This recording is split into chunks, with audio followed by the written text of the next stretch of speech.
네, 안녕하세요. 저는 광주 비엔날레 대표를 맡고 있는 박영우라고 합니다.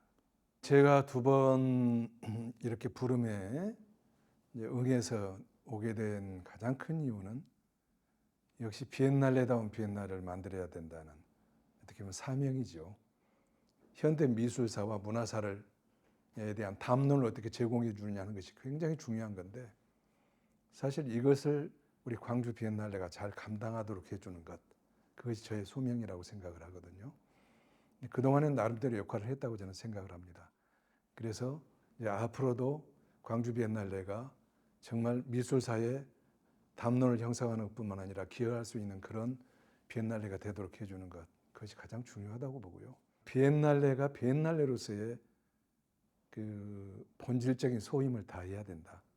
미술이라고 하는 것을 통해서 이 동시대에 고민하는 문제들을 예술로 녹여보느냐, 이걸 통해서 미술이 나가는 방향을 조금이라도 제시할 수 있었으면 좋겠다.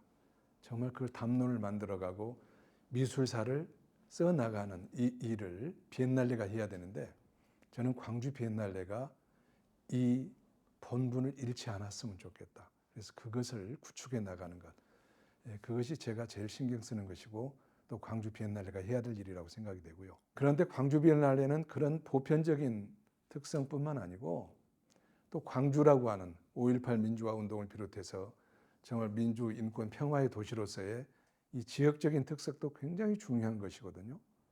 비엔날레는 지역과 떨어질 수가 없으니까.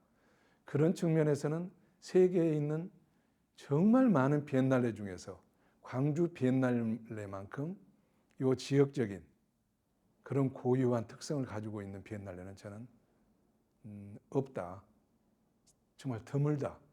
광주 비엔날레만이 가지고 있는 저는 굉장한 장점이자 저는 특성이라고 생각을 해요. 그래서 이것을 일반적인 비엔날레 보편성하고 결합을 시켜서 정말 어떻게 보면 독보적인 그런 세계 비엔날레로 만들어가는 것이 우리 광주 비엔날레로서도 좋을 뿐만 아니고 세계 비엔날레에도 저는 크게 기여할 것이다, 이렇게 생각을 합니다.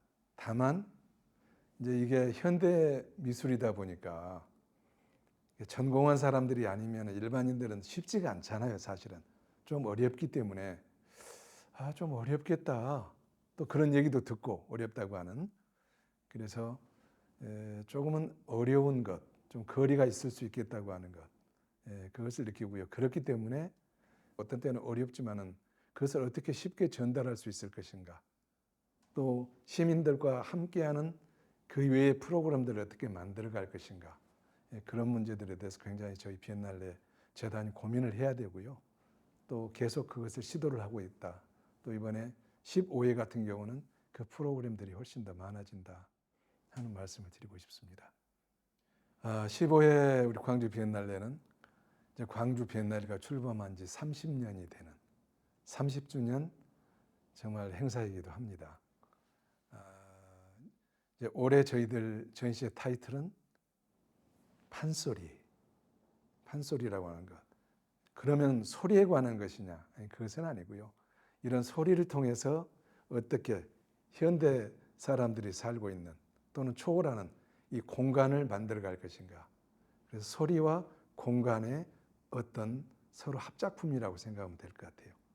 조화를 이루는 소리를 통해서 조화를 이루는 공간, 이것을 한번 미술 작품을 통해서 보는 것이고, 또 양림동 거기 현지에서 또 양림 거기에서 소리와 전시회를 통해서 사람들이 사는 공동체 속에서는 어떤 소리가 들리고 그것이 공간으로서는 어떤 의미가 있을 것인가, 또 이런 것들을 우리가 한번 펼쳐보기 때문에 굉장히 저는 설레이는 마음으로 기다려요. 더더군다나 이제 올해 전시 감독이 니콜라 브리오, 프랑스 대단한 석학이기도 하고 또 기획자이기도 하고 또 실행가이기도 한데, 정말 제 자신이 기다려지고 정말 그 설레입니다.